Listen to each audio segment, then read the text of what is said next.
이 시간도 계속해서 우리 로마서를 하고 있습니다. 로마서 6장 16절부터 20절까지 우리 한번 읽고 공부하도록 해보도록 하겠습니다. 6절부터 23절까지 읽읍시다. 15절부터 자 같이 읽겠습니다. 그런즉 어찌하리요 우리가 법 아래 있지 아니하고 은혜 아래 있으니 죄를 지으려 그럴 수 없느니라. 너희 자신을 종으로 내주어 누구에게 순종하든지 그 순종함을 받는 자의 종이 되는 줄을 너희가 알지 못하느냐. 혹은 죄의 종으로 사망에 이르고 혹은 순종의 종으로 의에 이르느니라. 하나님께 감사리로다. 너희가 본래 죄의 종이더니 너희에게 전하여 준 바 교훈의 본을 마음으로 순종하여 죄로부터 해방되어 의에게 순종되었느니라. 너희 육신이 연약함으로 내가 사람의 예대로 말하노니 전에 너희가 너희 지체를 부정과 불법에 내주어 불법에 이른 것 같이 이제는 너희 지체를 의에게 종으로 내주어 거룩함에 이르라. 너희가 죄의 종이 되었을 때에는 의에 대하여 자유로웠느니라. 너희가 그때 무슨 열매를 얻었느냐. 이제는 너희가 그 일에 부끄러워하나니 이는 그 마지막이 사망임이라. 그러나 이제는 너희가 죄로부터 해방되고 하나님께 종이 되어 거룩함에 이르는 열매가 맺었으며 그 마지막은 영생이라. 죄의 싹은 사망이요 하나님의 은사는 그리스도 예수 우리 주 안에 있는 영생이니라. 아멘. 자, 우리가 읽은 중에 지금 포인트는 마지막 절입니다. 죄의 싹은 사망이요 하나님의 은사는 그리스도 예수 우리 주 안에 있는 영생이니라. 그리스도 밖에 없으면 사망이다. 결론은 지금 그 얘기입니다. 그런데 이제 우리가 그리스도를 통해서 자유를 얻었어요. 이제 죄하고는 상관없는 여러분과 나는 그런 자유가 됐습니다. 그 자유로운 자가 됐습니다. 그래서 지금 15절부터 20절까지는 자유, 얻은 자유에 대해서 지금 얘기를 해주고 있는 겁니다. 지난 시간에 15절, 16절까지 했습니다. 잠시 살펴보고 계속하도록 하겠습니다. 지금 15절부터 16절 우리가 읽은 거는 주인과 종에 대한 그러한 예를 들어서 설명을 해주고 있습니다. 우리가 무엇에게 내주든지 주인의 뜻대로 된다라고 하는 겁니다. 우리가 구원받기 전에는 뭐였습니까? 죄의 노예였어요. 예수 그리스도를 몰랐기 때문에 그냥 이 세상 흘러가는 대로 살아왔습니다. 그리고 세상 공부, 그냥 세상의 가치관, 세상의 유행, 그 다음에 누군가가 새로운 일을 하면 거기에 쭉 따라가서 사람이 새로 나오는 것들마다 이리 흔들 저리 흔들, 역사적으로 볼 적은 그런 거죠. 이리 흔들 저리 흔들 되면서 인생은 흘러가고 역사도 그렇게 흘러왔던 것이 사실입니다. 이제 우리는 어떻습니까? 그리스도께 속해 있기 때문에 예전에 그러한 죄로부터 우리는 하나의 기준을 갖고 시간이 어떻게 흘러가든 역사가 어떻게 흘러가든 세상이 어떻게 흘러가든 그리스도인들한테는 이제는 하나의 기준점이 우리 마음속에 굳건하게 기둥처럼 온전하게 뿌리내리고 있다라고 하는 겁니다. 바로 그 기둥은 예수 그리스도죠. 그래서 우리는 예수 그리스도 안에 인류의 역사, 지구를 만들어진 역사, 6,000년이 넘은 그 역사 안에 모든 것들의 중심이신 그리스도와 함께 있기 때문에 이제는 이 세상으로부터 자유로워졌죠. 우리를 공격하는 마귀로부터 자유로워졌죠. 내 속에 있는 죄성으로부터 자유로워졌습니다. 그래서 우리는 온전히 자유로운 자가 되었다. 즉 그리스도와 함께 있는 그리스도의 종이 되었다라고 하는 겁니다. 자, 하지만은 그 종의 개념도 그 전에 한번 제가 얘기를 했죠. 예수 그리스도의 종이라는 게 일반 사람들이 생각하는 그러한 종의 개념이 아니다라고 하는 거예요. 예수님께서는 주인이시지만은 인간이 생각하는 종처럼 여러분과 나를 노예처럼 부리시는 분이 아니고 우리의 인격을 존중하시면서 우리를 하나님의 형상을 닮게 해주시는 분이지 인간의 종들은 어때요? 노예가 주인을 닮으려고 하면은 어떻게 해요? 주인이 싫어하잖아요. 감히 이놈이 하면서 죽이기도 했고, 그렇죠? 주인을 닮으려고 하면은 감히 이놈이 내 자리를 넘봐 이런 식이었잖아요. 예수님은 그러지 않잖아요. 예수님의 종이 되는 사람은 예수님을 자기 자식처럼 여겨주신다라고 하는 겁니다. 그래서 종이라는 개념은 자식과 아버지의 관계를 얘기하는 거예요. 그리스도의 우리가 하나님과의 관계에서 하나님의 종입니다 라고 했을 적에는 자식과 아버지의 관계처럼 하나님께서는 그 종에 대한 마음이 따뜻하고 온유하고 또 종이 행복하고 자유로웠으면 좋겠다. 그게 주인의 마음을 어떻게 한다라고 하는 거예요. 행복하게 해드리고 주인의 마음을 기쁘게 해드리는 일이다 라고 지금 우리한테 설명을 해주고 있는 겁니다. 자, 그래서 17절에 보면은 지금 이러한 말씀을 하고 있는 겁니다. 하나님께 감사하리로다. 감사해야죠, 당연히. 우리 삶 가운데 감사밖에는 없습니다. 하나님께서 무슨 말씀을 하고 계세요? 너희들이 고난 가운데 있어도 고난을 감사해라. 왜요? 고난을 통해서 너희들이 무엇을 배우기 때문에 나의 교훈, 나의 뜻을 배울 수 있는 기회이기 때문에 감사해라. 고난 가운데 있으면 어떻게 하겠어요? 그리스도인들은 하나님께 매달리면서 하나님께 의지하고 하나님께 아뢰지 않겠습니까? 그 안에는 과정 중에서 하나님은 어떤 분이시다라고 하는 것들을 알려주신다라고 하는 겁니다. 하나님의 교훈을 알려주신다라고 하는 겁니다.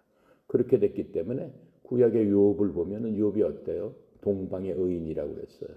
아시아권에서는 그만한 사람이 없다고 그랬어요. 하나님을 잘 섬겼고 겸손했고 선한 일을 했고 누구보다 앞장서서 많은 사람들 하나님의 말씀을 지키려고 했던 바로 그 욥입니다.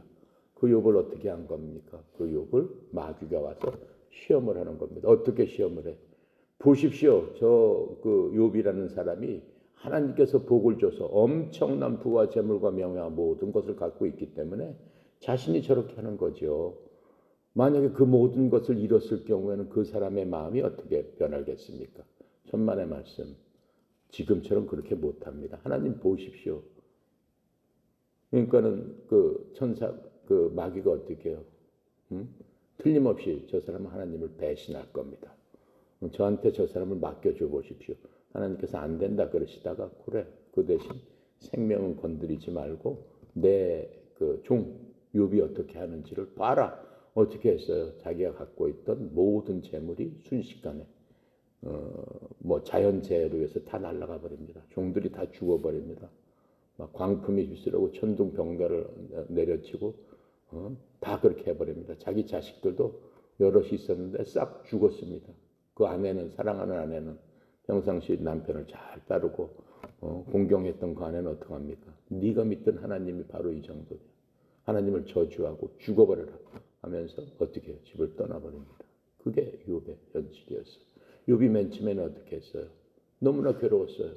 너무나 힘들었어요. 하나님, 도대체 하나님은 계십니까? 하나님 왜 그러십니까? 내가 했던 모든 것들을 기억하시고 하나님께서 나한테 이렇게 하신 이유가 무엇입니까? 친구들이 찾아옵니다. 위로를 한다고 찾아옵니다. 뭐라고 얘기를 해요? 너 하나님께 가서 빌어라. 너 하나님께 가서 네 죄를 어떻게 해? 고백하고 회개해라. 그러니까 하나님께서, 의로우신 하나님께서 너를 이렇게 가만히 있는 너를 이렇게 할 리가 있느냐? 하나님께 속죄해라. 막 합니다. 욥은 속죄하고 할 만한 그런 게 없습니다. 너무 마음이 괴롭습니다. 모든 사람이 와서 그렇게 만듭니다. 그렇게 만들 적에 어떻게 해요? 욥이 곰곰이 생각합니다. 하나님께 곰곰이 기도합니다. 그러면서 그 가운데서도 하나님께 감사를 합니다. 감사를 하면서 자기를 이렇게 만들어 주신 하나님, 무엇 때문에 이렇게 내가 하나님 앞에 더 가까이 갈 수 있고 내가 하나님 앞에 더 기도할 수, 의지할 수 있고 의뢰할 수 있고 아랠 수 있는 이러한 상황을 오히려 감사를 하게 되는 겁니다. 감사를 하면서 하나님한테 주신 것도 하나님이시오, 뺏어가는 것도 하나님이시, 나는 하나님만을 찬양합니다. 주께서 나를 이렇게 모질게 고통 가운데 있게 하시더라도 나는 주님만을 의지합니다. 주님께서 나를 이렇게 단련하신 후에 하나님 부르실 때 내가 정금같이 나와서 어떻게 하나님의 종으로서 쓰임을 받을 것입니다. 나를 이렇게 단련해 주시니 감사합니다.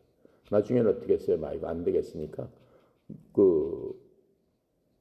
욥의 몸을 칩니다. 욥의 몸을 쳐서 온 몸이 종기투성이가 돼서 온몸이 엉망진창이 됩니다. 너무 몸이 막 가렵고 그러니까 재 속에 들어앉아서 그 독이 깨진 걸로 자기 몸을 박박 긁고 앉아 있을 정도로 그렇게 고통을 받는 그러한 것들을 겪게 됩니다. 하나님께서 어떻게 했어요? 결국은 그 마귀의 시험에서 꿋꿋하게 믿음으로 견딘 요백에 하나님께서 모든 것에 몇 배를 주셨다? 딱 2배를 주셨다. 모든 재산에 2배를 주셨고 자식들도 2배로 건강하게 해주셨고 그게 하나님의 뜻이다라고 하는 겁니다. 자, 그래서 어떠한 경우가 있더라도 우리는 17절에 보니까 하나님께 감사하리로다. 어떠한 순간에도 감사를 해야 된다라고 합니다. 해야 되는 겁니다. 기본적으로. 그렇죠? 이 세상 일은 아무것도 아니에요. 세상은 눈 깜빡할 사이에 지나가는 겁니다. 여러분의 젊음이 계속 오래되는 거 아닙니다. 눈 깜빡할 사이에 인생이 지나가고 인생의 종착역에서 이렇게 뒤돌아보면은 그 모든 시간이 한 줌에 뭐 같다라고 했어요. 그냥 시드는 꽃잎과 같더라. 떨어지는 낙엽과 같더라. 그렇게 얘기하고 있는 겁니다. 하지만 그 모든 것들도 하나님의 뜻이 아니면 낙엽도 시들지 않고 꽃잎도 떨어지지 않고 하늘에 나는 자유롭게 나는 새도 자기 스스로 그렇게 떨어지지는 않는다라고 하는 겁니다. 하물며 우리들의 인생 하나님의 은혜 가운데서 하나님께서 지으시고 하나님의 영감으로 불어넣어 주시고 하나님의 생명을 받은 우리 인생들을 하나님께서 어떻게 할 것이냐 우리가 곰곰이 생각하면서 우리의 삶을 깊이 돌아볼 수 있어야 된다라고 하는 겁니다. 그래서 우리는 원래 죄의 종이었다라고 지금 17절에서 얘기하고 있죠. 너희가 전해준 바 교훈의 본을 마음으로 순종하여 죄에서 해방되어 의에게 종이 되었느니라. 죄에게서 해방되어 의에게 종이 되었느니라. 이제는 해방이 되었기 때문에 하나님 안에서 의의 종, 즉 하나님의 자녀가 되었다라고 하는. 의로우신 분은 누구밖에 없어요. 이 세상에 온전히 아버지 하나님밖에 없다라고 하는 거죠. 근데 우리를 그렇게 만들어 주셔서 그리스도 안으로 집어넣어 주신 분 바로 그리스도의 그 종이 됐고 하나님의 종이 됐다라고 얘기를 하고 있는 겁니다. 에베소서 2장 11절부터 13절에서 이렇게 설명을 해주고 있습니다. 이 말씀을 그러므로 기억을 해봐라. 너희는 지나간 때 육체로는 이방인이요 손으로 육체를 행하는 할례를 받아 할례자라 불리는 자에 의해 무헬라 자들이다 불리던 자들이다. 그러니까는 이스라엘 사람들하고 아무 상관도 없던 바로 우리들이죠. 그때 너희는 그리스도 밖에 있었고 이스라엘 연방국가 밖에 있었던 이방인들이며 약속의 언약들에서 분리된 낯선 자요 세상에서 소망도 없고 하나님 밖에 있던 자들이었으나 역사적으로 볼 때 우리는 딱 이 말이 맞는 겁니다. 한때 멀리 떨어져 있던 너희가 이제는 그리스도 예수님 안에서 그리스도의 피로 가까워지더라도 어때요? 피로 더 가까워지는 게 엄청난 거죠. 피로 가까워질 수 있는 게 누구예요? 가족밖에 없잖아요. 왜요? 어머님 아버지의 피를 받았기 때문에. 그런데 그건 육신적인 가족이 가장 가까운 거죠. 그건 촌수도 안 따지잖아요. 형제자매, 부부. 그렇죠? 그런데 어떻게 되는 거예요? 이제는 예수 그리스도의 피로 우리가 그렇게 되었다라고 지금 얘기하고 있는 겁니다. 그래서 우리에게 전달한 그 교리의 틀 안에서 어떻게 해요? 그리스도의 그 바로 복음, 우리에게 전달한 교리의 틀이라는 것은 예수님께서 우리에게 전해주신 그 복음이 뭐예요? 그리스도와 함께 우리가 어떻게 해요? 십자가에서 죽고 묻히고 부활했습니다. 그게 그리스도가 전달한 우리의 복음이에요. 너희와 나는 같은 공동체다. 같은 생명을 얻은 자다라고 지금 얘기하고 있는 겁니다. 그 말씀이 바울이 얘기한 거예요. 똑같이 고린도전서 15장 3절 4절에서 내가 또한 받은 것은 무엇보다 먼저 너희에게 전하였느니 그것은 곧 성경 기록대로 그리스도께서 우리에게 죄로 인하여 죽으시고 묻히셨다가 성경 기록대로 셋째 날에 다시 살아나시고. 성경 기록은 뭐예요? 창세기 3장 15절에 보면은 성경이 시작되자마자 마귀 사탄이 어떻게 해요? 하나님의 사랑하는 인간들을 공격함으로 말미암아 인간이 그 꾀에 빠져서 스스로 죽음의 길로 걸어 들어갔습니다. 그때 하나님께서 이 복음을 전하신 거예요. 성경 기록대로. 지금 그게 그 얘기예요. 3장 15절에 여자의 자식이 어떻게 한다고 그랬어요? 내 머리를 상하게 할 것이다. 그리고 너는 그의 발꿈치를 물게 될 것이다. 그 누구예요? 그리스도께. 여자의 아이가 누구예요? 한 여자의 아이가 예수님이에요. 인간으로 오신 바로 그분이 내 머리, 사탄의 머리를 상하게 할 것이다. 왜요? 3장에 보면 1, 2절에 하나님께서 만드신 인간을 사탄이가 꼬여서 죽음의 구렁텅이로 데리고 간 것들이 적나라하게 성경에 나와 있죠. 청소기 피자마자 나와 있습니다. 인간은 죄의 구덩이에서 행복했던 순간, 하나님과 같이 있었던 것 순간 아주 잠깐이었죠. 아주 잠깐이었어요. 몇 줄밖에 안 나와요. 바로 마귀 사탄에 의해서 그 인간의 고난의 길로 들어가고 결국은 죄의 싹은 사망이니라. 오늘 마지막에 읽은 죄의 싹은 사망이니라. 사망 가운데로 들어가 버린 바로 그 순간 하나님께서 구원 계획을 선포하시는 거예요. 그래서 성경에서는 이 모든 성경, 엄밀히 따지면 이 모든 성경이 예수 그리스도의 오심을 우리에게 알려주고 예수 그리스도의 복음을 뒷받침하는 바로 구약과 신약의 그러한 성경들을 지금 여기서 말씀하고 있는 겁니다. 그래서 우리가 이제는 마음으로부터 믿어 구원에 이른다라고 하는 것. 구원의 방법도 쉽게 알려주셨어요. 뭐 어떻게 구원의 방법을 알려주신 겁니까? 로마서 9장 우리가 공부하고 있는 바로 이 교리서. 너희들 그렇게 구원을 받기 위해서는 쉬운 방법이 있단다 라고 하면서 알려주신 거예요. 뭡니까? 로마서 10장 9절 10절입니다. 내가 만일 내 입으로 예수님을 시인하고 하나님께서 그분을 예수님을 죽은 자들로부터 살리신 것을 내 마음속에 믿으면 구원을 받으리니. 왜요?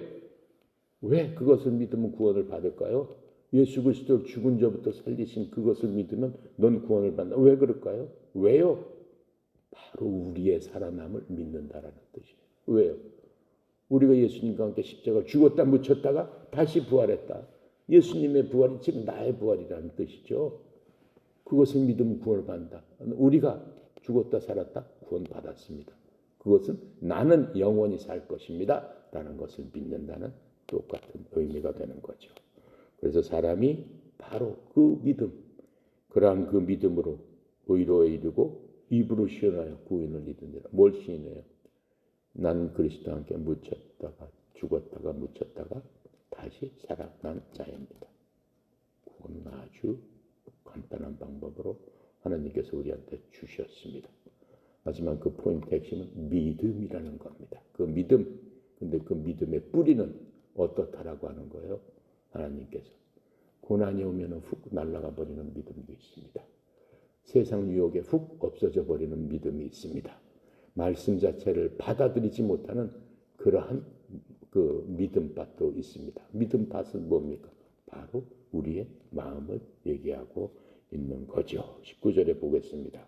너희 육신이 연약함으로 내가 사람의 예대로 말하노니 전에 너희가 너희 지체를 부정과 불법에 드려 불법에 이른 것 같이 이제는 너희 지체를 의에게 종으로 드려 어디에 이르라? 거룩함에 이르라.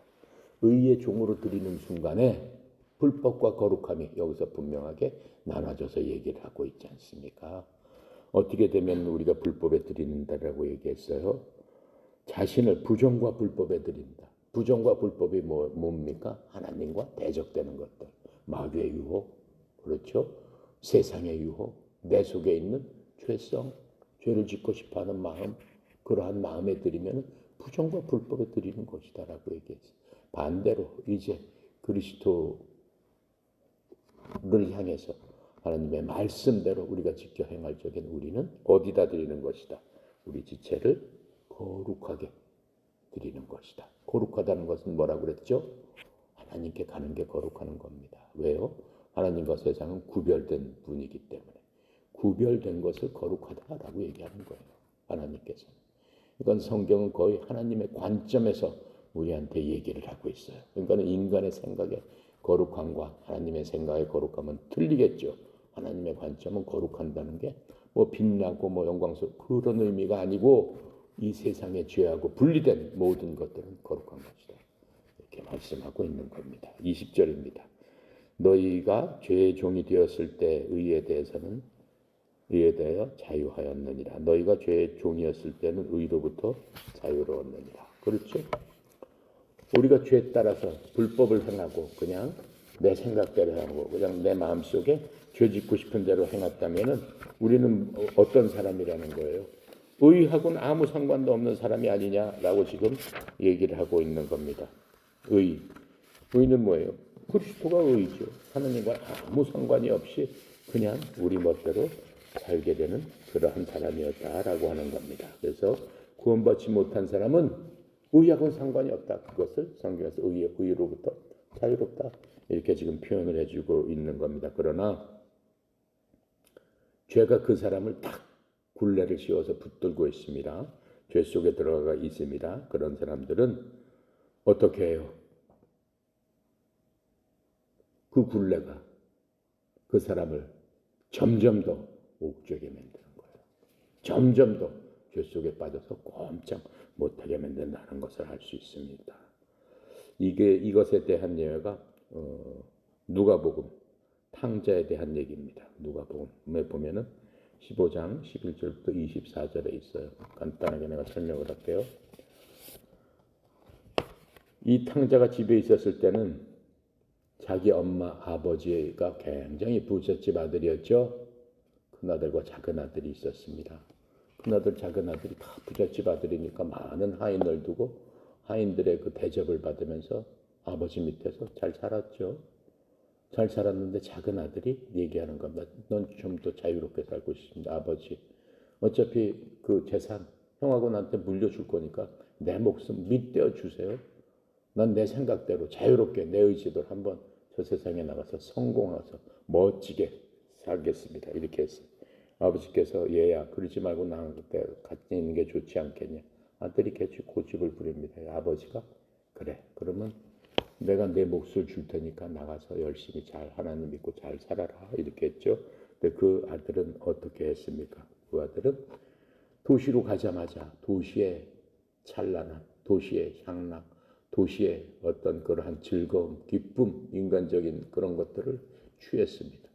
매일매일 여자들과 술에 빠져서 놀고 호랑방탕한 세월을 하다가 몇 년 지나니까 갖고 있던 많은 재산을 다 탕진하게 됩니다. 그렇게 탕진했을 적에 자기가 자기 돈으로 같이 놀았던 친구들 아무도 그 탕자를 돌봐주는 사람이 없었습니다. 완전히 거지가 돼버렸습니다. 이제는 밥 먹기도 어렵게 됐습니다. 그랬더니 어느 돼지 치는 농장에 가서 밥이라도 먹게 돼지가 먹는 주엄 열매를 먹으면서 돼지를 돌보면서 그러한 생활을 했습니다. 그런 생활을 하다가 곰곰이 생각해 봅니다. 아, 내가 아버지 집에 있을 적에는 아버지께서 나의 모든 것들을 차려주셨고 많은 하인들도 있었고 나는 참 아버지의 아들로서 그렇게 대접을 받고 살았는데 내가 이 먼 곳에 와서 이렇게 됐구나. 내가 아버지의 집에 돌아가자니 참으로 면목도 없고 내가 한 죄 때문에 돌아갈 수 없는데 어떻게 하면 좋을까? 어떻게 했습니까? 그래도 돌아가자라고 하는 마음이 마음속에 있었습니다. 그래서 어떻게 했어요? 자신의 잘못을 뉘우치고 아버지께 돌아갑니다. 과연 아버지가 나를 받아주실까? 과연 형이 나같이 방탕하고 타락한 자를 용서해 줄까? 사람들은 뭐라고 할까? 그렇게 생각을 하고 아버지한테 그래도 이제 굶어 죽게 생겼으니 아버지 집에 가서 내가 아버지 아들이라고 할 수는 없지. 이제는 아버지의 하인처럼 하인이로라도 받아주셨으면 감사하겠다라고 하면서 갑니다. 집을 향해서 며칠을 이제 터덕터덕 가고 집 앞에 큰 들판이 있고 저 집에 아버지 집이 보입니다. 그런데 어때요? 점점 가까이 가니까 누가 집 앞에 한 사람이 어떻게 했어요? 서 있습니다. 서 있으면서 자기가 점점 가까이 보니까 누구예요? 바로 자기 아버지였어요.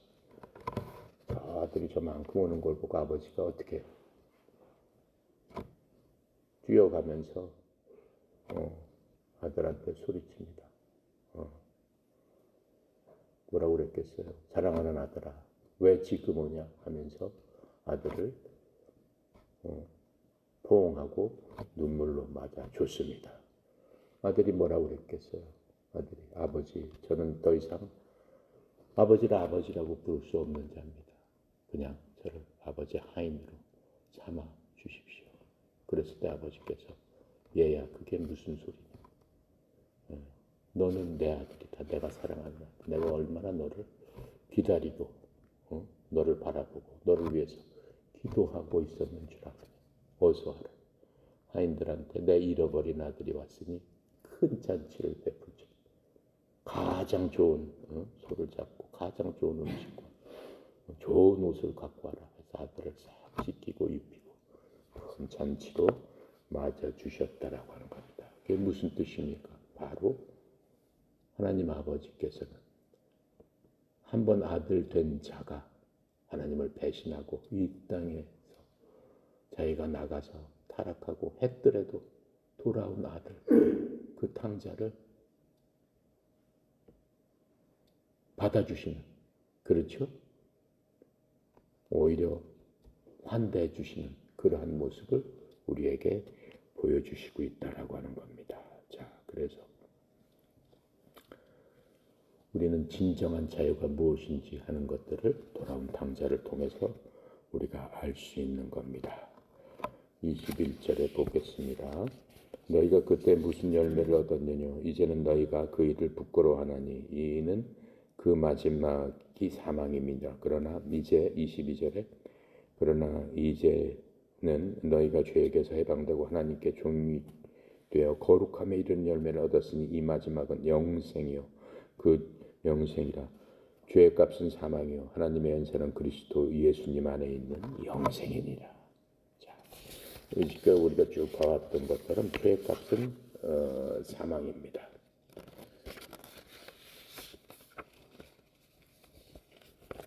하나님께서는 어떻게 해요?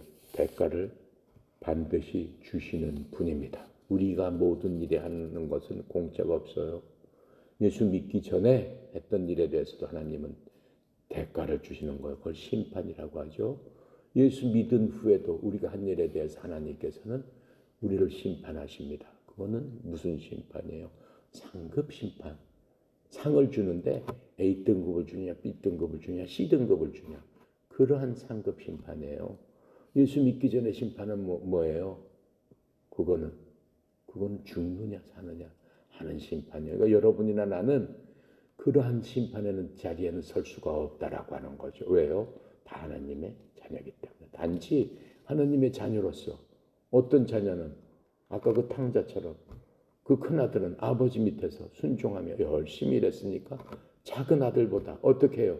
더 많은 상을 받겠죠. 하지만 작은 아들이 그렇게 방탕하게 했다고 해서 그 작은 아들을 지옥의 심판을 하겠어요? 그건 아니다라고 하는 겁니다. 자, 그래서 그 옛날 생명에서도 우리가 열매를 맺었죠. 그건 뭐예요? 그건 부끄러운 열매예요. 죄악의 열매예요. 지옥 가는 열매예요. 그러한 열매를 맺었습니다. 그리스도 안에서는 이제 이 새 생명이 하나님을 영화롭게 하는 열매를 맺고 우리들의 삶에서 즐거움을 가져다주는 하나님께서 복 주시는 하나님께서 함께 하시는 그러한 열매를 맺게 된다라고 하는 거예요. 그래서 아무리 예수를 믿지 않더라도 선한 사람이 있어요. 굉장히 선하고 예수 믿는 사람보다 더 선한 일 하는 사람들이 있어요. 그래도 하나님께서는 하나님의 복을 주실 수는 없습니다. 왜요?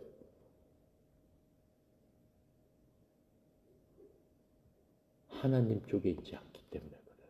하나님 사이드에 있지 않기 때문에 그래요. 다른 종교에서도 선한 일 많이 하잖아요. 천주교도 그렇고 무슨 불교도 그렇고 선한 일 많이 합니다. 네. 그래도 그 사람들은 근본적으로 하나님 사이드에 있는 게 아니다라고 하는 거예요. 자기가 세워놓은 기준에서 선한 일을 하기 때문에 하나님과는 상관이 없다라고 하는 거예요. 우리가 하는 선한 일의 기본은 뭡니까? 그리스도 안에 있기 때문에 하나님을 영화롭게 하는 것이 우리의 목적이기 때문에 우리는 그래서 하는 것이고 그 사람들은 어떻게 하는 거예요? 자기 교리에 따라서 어떻게 해요? 모든 종교가 선하님을 함으로 말미암아 너는 구원받을 수 있다라고 하기 때문에 하는 거예요. 그러니까는 근본이 틀리지 않냐라고 하는 거예요.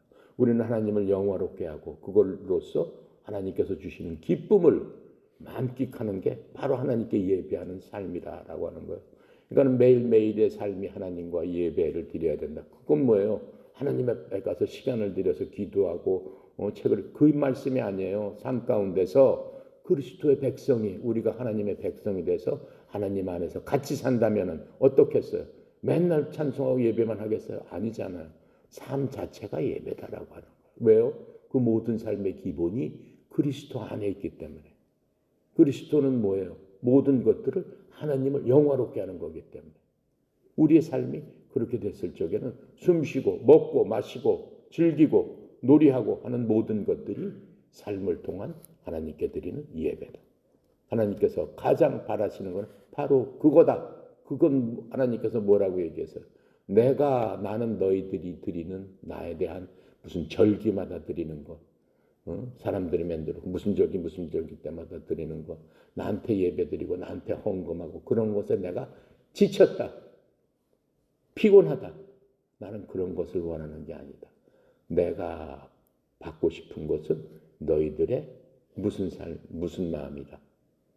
너희들의 겸손한 마음이다. 그 겸손한 마음이 뭐예요? 모든 삶이 주님 안에서, 모든 목적이 주님을 향해서, 바로 그거예요. 그게 내가 받고 싶은 예배다. 아시겠죠? 그러니까 우리의 삶이 그럴 적에 우리의 삶은 거룩해진다. 영화롭게 한다. 근데 그 삶을 하나님께서 우리에게 어떻게 해주신다? 복을 주시겠다라고 하는 거예요. 그러니까 이방인들이 아무리 선하게 살아도 하나님께서 개입하실 만한 근거가 없다라고 하는 겁니다. 하나님은 의로우신 분이기 때문에 그런 것들을 좋아하시죠.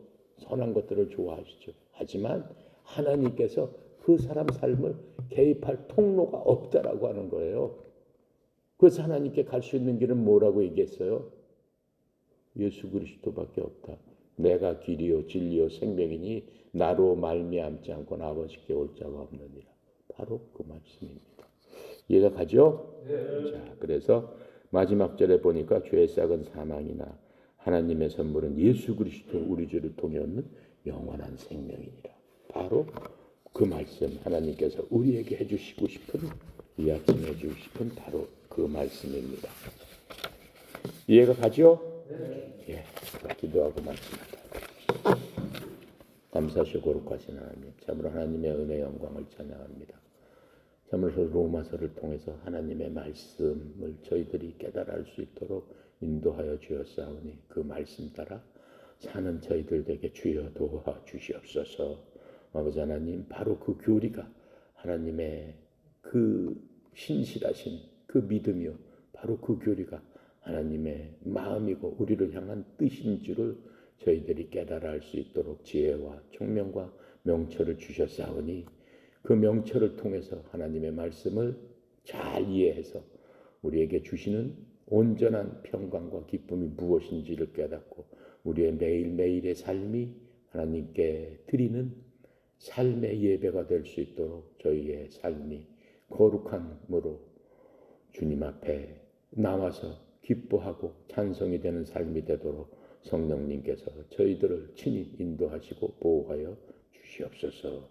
아버지 하나님, 특별히 사랑하는 하나님의 아들, 딸들 마음속에 여러 가지 많은 생각과 또 이 세상에 대한 염려와 현재 채워져 있는 상황에 대한 많은 여러 가지 고난과 고민이 있겠으나 아버지 하나님 말씀하신 대로 그 모든 것들을 합력하여 선을 이루어주신 유업과 같은 그러한 심정으로 주님 앞에 나가서 주님께 기도하고 간구할 적에 하나님의 때, 하나님의 방법으로 우리의 모든 일들을 주관하신 하나님께서 형통하게 저희들을 인도해 주실 줄로 믿습니다.